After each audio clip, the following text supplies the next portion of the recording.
Muy buenos días a todas y todos ustedes. Muchas gracias por estar aquí en esta conferencia de prensa.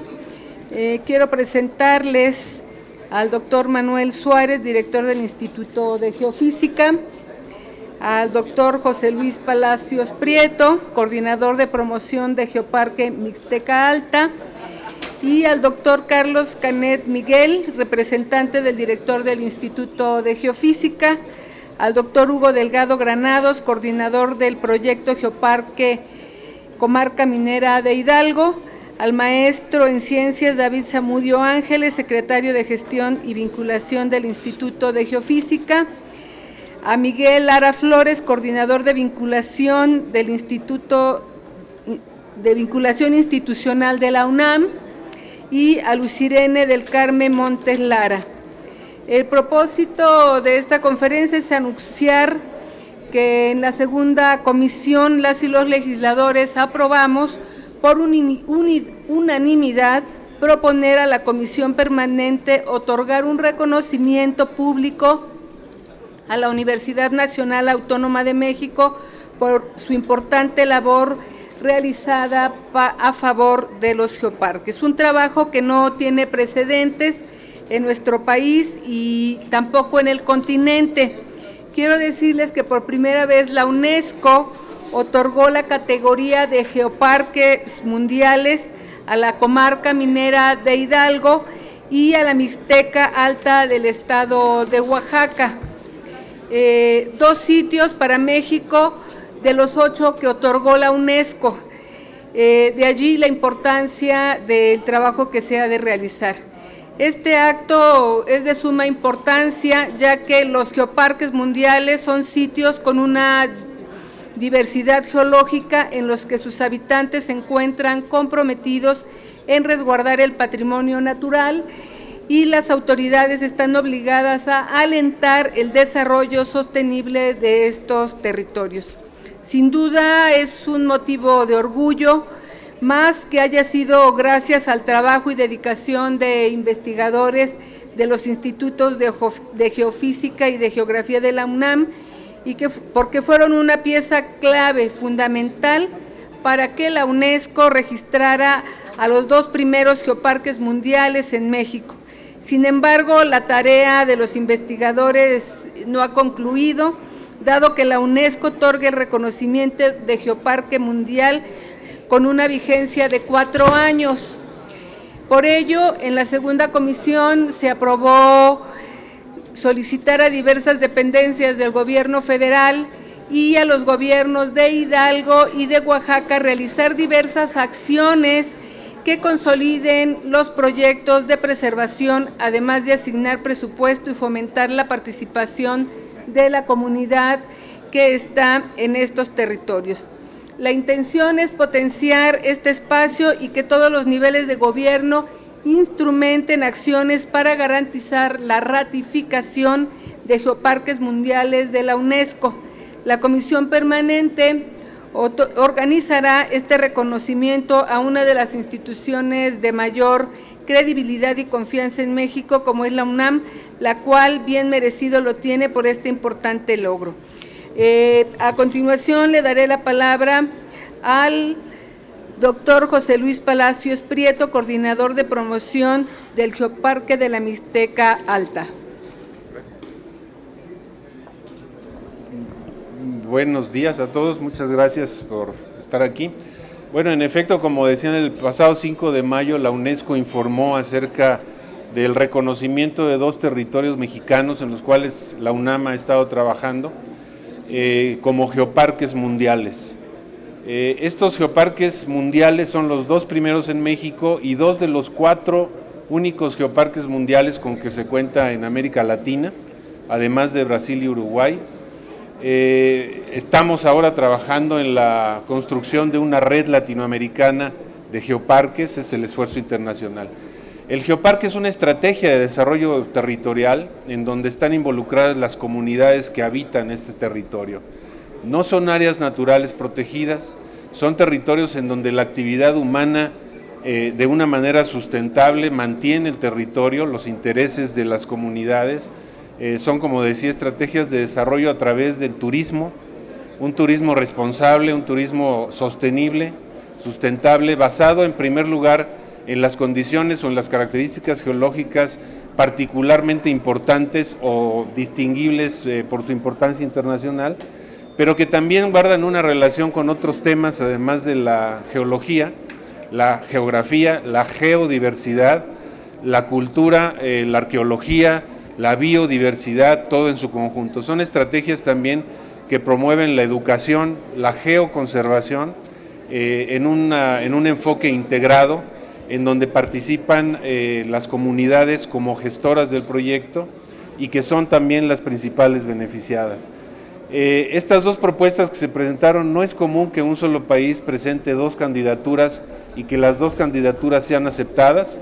Es el resultado de un trabajo de varios años, no es un trabajo que se realice en poco tiempo, y el que se haya realizado en la universidad también tiene su razón, porque son proyectos generalmente que son interdisciplinarios y que requieren de la participación no solamente de geólogos y de geógrafos, sino de historiadores, arqueólogos, antropólogos, historiadores del arte, administradores, biólogos, ecólogos, es decir, un gran número de especialistas que en una universidad como la Nacional Autónoma de México esta relación se da de una manera clara.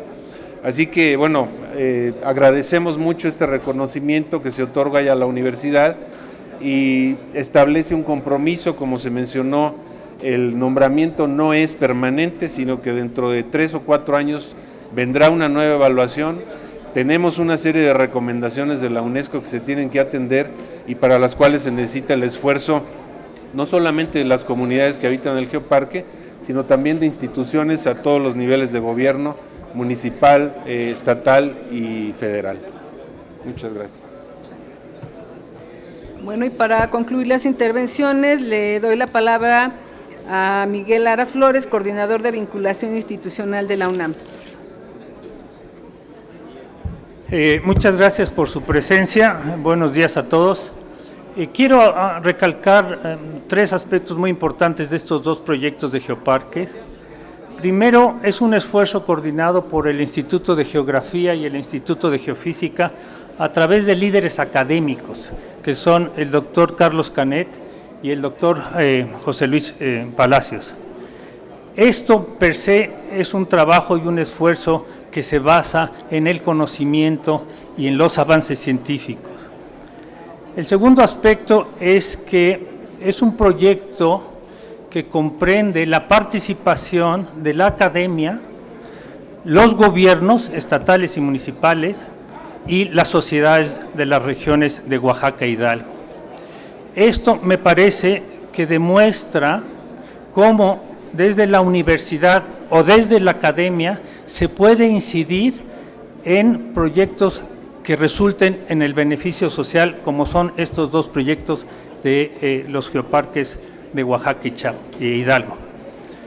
Por último, creo que es importante recalcar que cuando se juntan los esfuerzos hacia un mismo objetivo, y en este caso los esfuerzos de la academia, de las autoridades y de la sociedad, proyectos como este tienen solamente un derrotero, y el derrotero es el éxito.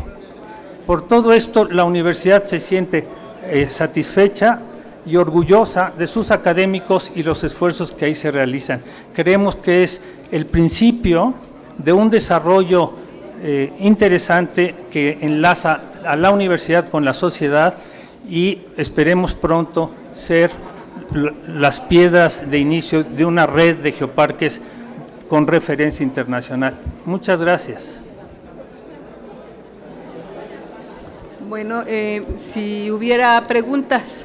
No tenemos preguntas registradas, diputada. Bueno, pues para concluir solamente quiero agradecer la presencia de Carmen Montes. Ella es expresidenta municipal de Yanhuitlán, uno de los poblados de Oaxaca que ha estado activa, muy activa para que esto también se lograra. Pues muchísimas gracias a todas y todos ustedes. Gracias a ustedes, muy amables. Les pedimos a los compañeros de las cámaras que por favor no se retiren. En breve vienen integrantes del grupo parlamentario del PRD en el Senado y también en la Cámara de Diputados aquí con nosotros al patio del federalismo.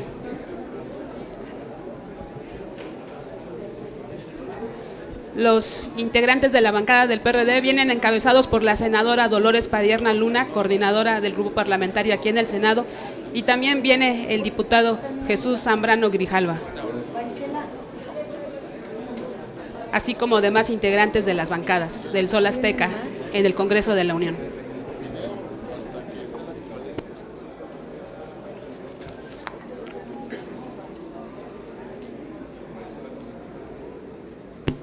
Cuando ustedes gusten, estamos listos. Sí, muchas gracias. Muy buenos días a las amigas y amigos de los medios de comunicación que cubren aquí la fuente del Senado en la permanente. Quiero decirles que el día de hoy el grupo parlamentario del PRD representado en el Senado, en la Comisión Permanente aquí en el Senado de la República, por senadoras, senadores y diputadas, diputados, va desde luego a participar en el punto de agenda política tan importante que es el relacionado con el asesinato de periodistas y todo el escenario de inseguridad en el que se está desarrollando su propia actividad profesional de información, de investigación y todo lo que concierne al trabajo periodístico profesional.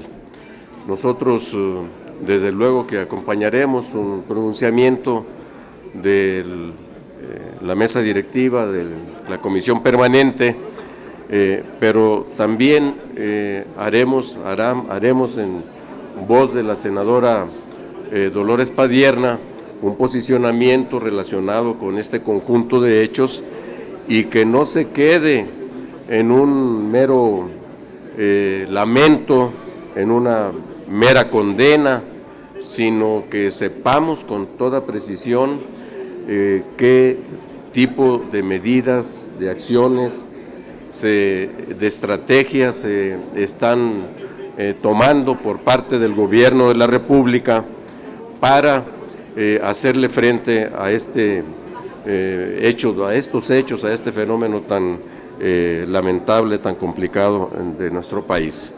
Es necesario, según nosotros consideramos, que desde luego también pueda comparecer a una reunión de trabajo, como le llamemos, los responsables de la seguridad interior de nuestro país, el secretario de Gobernación de manera particular.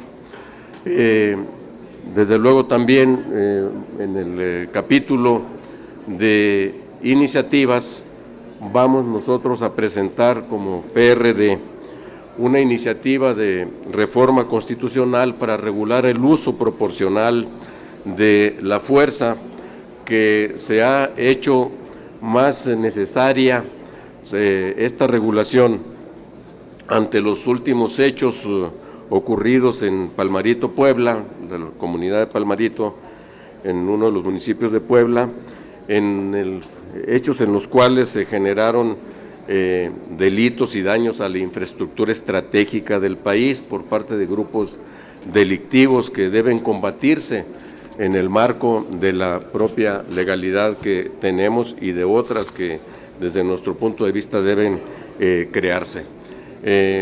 Hay que recordar que estos hechos de Palmarito, Puebla, han generado dos tipos de debates.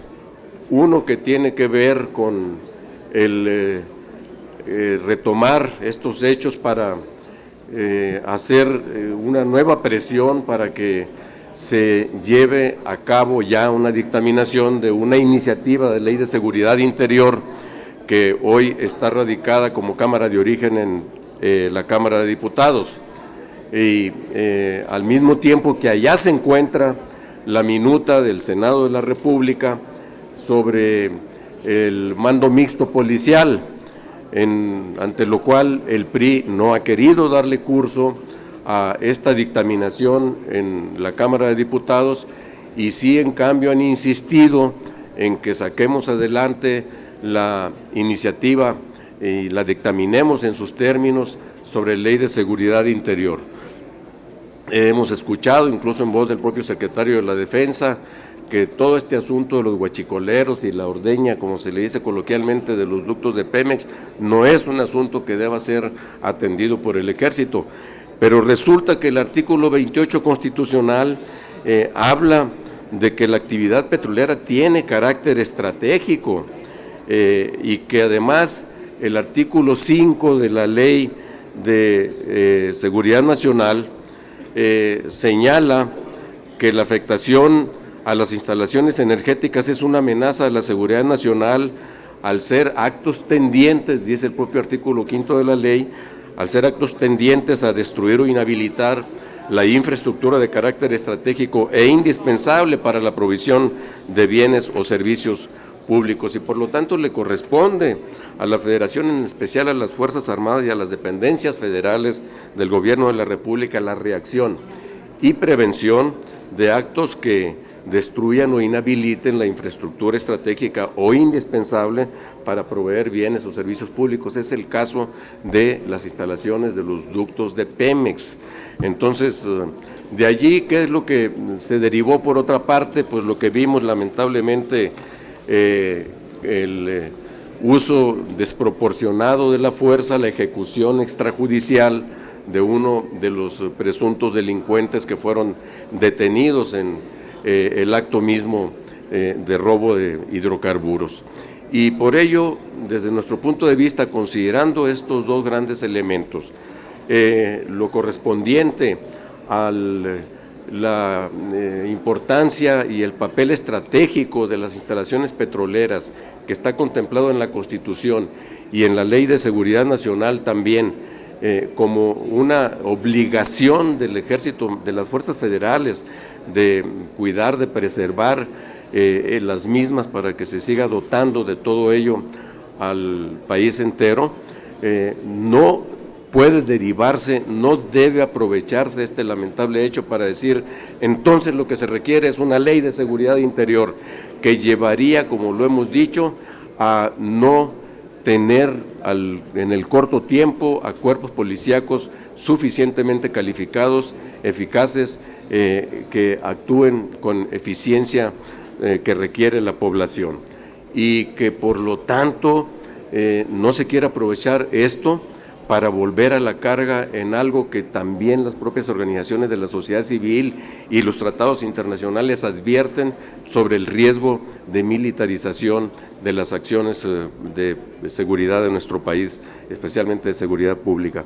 Y por otro lado, y este es el propósito de la iniciativa que vamos a presentar el día de hoy, es que no se puede de ninguna manera aceptar que en el combate a cualquier acto delictivo se haga violando las disposiciones legales con un uso desproporcionado de la fuerza. Hemos tenido en los últimos años algunas acciones que ilustran precisamente cómo se ha caído en esta situación.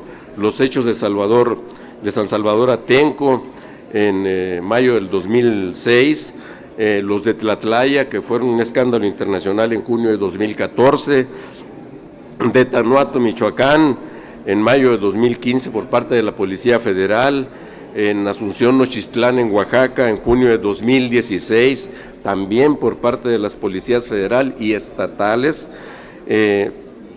para retirar aquel bloqueo carretero, los hechos de Tepic, Nayarit, en febrero de 2017, en donde participó la Secretaría de Marina, y entonces hay un conjunto de aspectos que tienen que ser necesariamente regulados y contemplados en la ley para evitar que esto se dé, y por ello nosotros lo que queremos es que se reforme la Constitución para incorporar como facultad del Congreso de la Unión el legislar sobre temas que tienen que ver sobre el uso proporcional de la fuerza, y al mismo tiempo emitir una ley que permita justamente dejar claros los criterios en los que se puede y debe actuar. Y esto es lo que le daría en todo caso a las Fuerzas Armadas también otros elementos que ellos mismos han pedido y que nosotros estamos de acuerdo con ellos, en el sentido de contar con un marco normativo, legal, jurídico para su propia actuación. Entonces, estos aspectos, estos elementos hoy cobran una relevancia enorme. Estamos, lo hemos dicho nosotros en el Senado y en la Cámara de Diputados, dispuestos a ir, desde luego, a un periodo extraordinario de sesiones para tratar estos temas, pero que primero haya dictámenes, que primero haya discusión. Ni siquiera se ha discutido en el seno de las comisiones respectivas en la Cámara de Diputados estos temas. ¿Por qué? Porque el PRI no lo ha querido hacer. Esta es la verdad. Entonces, que no nos anden a nosotros cargando el muertito, como se dice coloquialmente, sino que asuman su propia responsabilidad. Esto es lo que yo quería exponer. Sí, senadora, tenemos preguntas. Le pregunta Gerardo Cedillo, de Enfoque Noticias. Precisamente con respecto a la intención que tiene el gobierno de que se apruebe esta ley de seguridad interior para darle supuestamente facultades al ejército para estar haciendo labores policíacas en la calle, y también el tema de esta ley contra el robo de hidrocarburos, que bueno, pues ellos están insistiendo que no tienen elementos, que porque hay muchos huecos, muchas lagunas jurídicas. Yo quisiera preguntarles si es realmente un asunto de leyes o es un asunto de falta de aplicación de las mismas, de las actuales, porque bueno, pues vemos por ejemplo el caso de la Secretaría de Hacienda, en donde vemos a funcionarios de todos los niveles de gobierno que tienen o gasolineras o eran dueños de las mismas, y que están ellos mismos, en el caso por ejemplo de Puebla, comprando la gasolina robada, y la Secretaría de Hacienda ni cuenta se da. Es decir, ahí hay, no sé si es complicidad, omisión o qué es lo que sucede con esta situación. Y además la otra, no vi en las propuestas que se citara al secretario de Hacienda también, porque bueno, pues es un punto nodal de esta red de complicidades que hay en el robo de combustibles. Quisiera que me dieran una opinión al respecto. Sobre lo primero, nosotros hemos planteado la necesidad ciertamente de que haya una reglamentación con penalidades más duras, más fuertes, sin duda alguna, pero de manera muy especial se requiere una labor de inteligencia en el sentido integral del término por parte del Estado mexicano, inteligencia financiera, justamente para ver todo lo relacionado con el consumo de combustibles, lo que se vende en las propias gasolineras, etcétera, incluso hasta en los ingenios azucareros y en todas estas instalaciones que usan combustible en grandes proporciones, en donde curiosamente efectivamente ha bajado el consumo de gasolinas expedidas legalmente, porque seguramente las están obteniendo de otro lado, y hemos planteado nosotros la necesidad también de que por lo mismo explique la Secretaría de Gobernación encargada de la Seguridad Interior, el CISEN por las labores de inteligencia que debe hacer, la Unidad de Inteligencia Financiera de la Secretaría de Hacienda, el Secretario de la Defensa y la PGR, qué es lo que en conjunto están haciendo para enfrentar este problema. Y entonces, cierto, nosotros, insisto, estamos claros, y por eso lo decía, que hay una presión nueva a partir de estos últimos hechos por parte de sectores amplios del gobierno y del propio PRI, para decir, es que lo que se requiere es una ley de seguridad interior. Nosotros decimos, entremos a sacar lo que está pendiente, y si todavía después de sacar lo que está pendiente se requiere hacer adecuaciones legales a la ley de defensa nacional, a los otros aspectos legales, entremos a verlo, pero si ni siquiera, insisto, se discute, si ni siquiera se quiere entrar a abordar estos temas, es muy difícil entonces hacerlo. Yo le dejaría a la senadora Padierna la parte segunda de la pregunta. Gracias por la pregunta. Es un tema de fundamental importancia, y se recordará que el Senado de la República, el propio senador Fayad, hoy gobernador de Hidalgo, presentó una ley para tipificar el delito de robo de hidrocarburos en el Código Penal, y una ley específica al respecto. Se aprobó por amplia mayoría en el Senado, pasó como minuta a la Cámara de Diputados.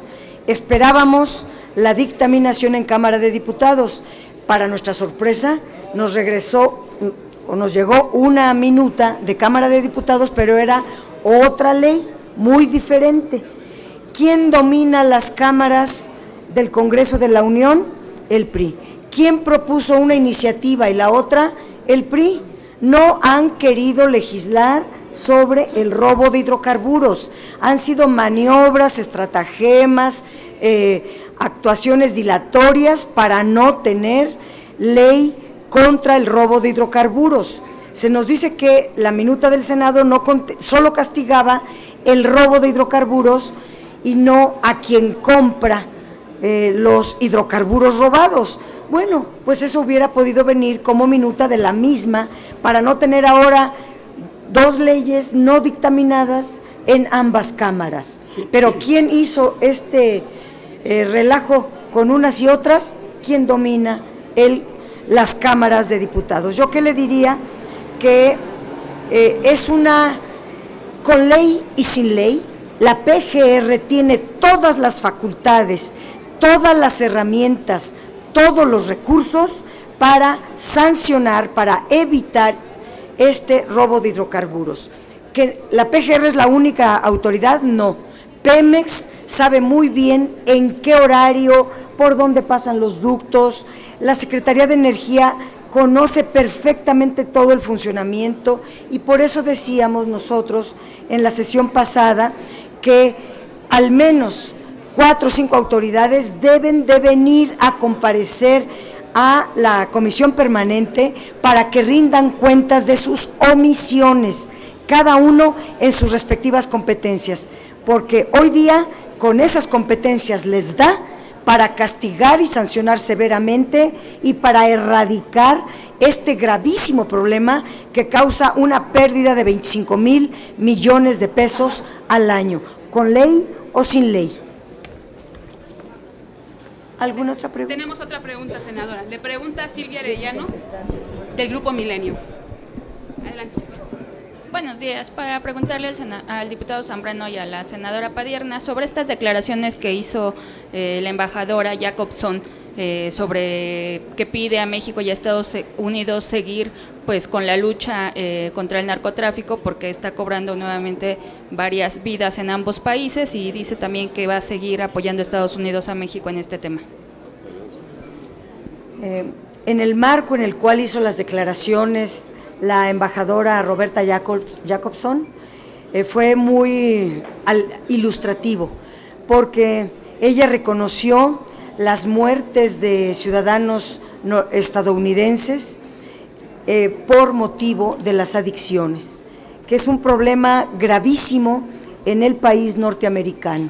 Yo haría un exhorto muy respetuoso a la embajadora para que en su país se desarrollen políticas públicas que acaben con este contagio, esta enfermedad que son las adicciones por drogas. Si se acaba la demanda, se acaba la oferta. Vamos acabando con la demanda, así sea paulatinamente, y con ello nos ahorraríamos muchos otros dolores para el mundo, como es el tráfico de armas, el narcotráfico, que ha afectado de manera muy sensible a nuestro país y lo ha colocado como el segundo país más letal del mundo, solo después de Siria.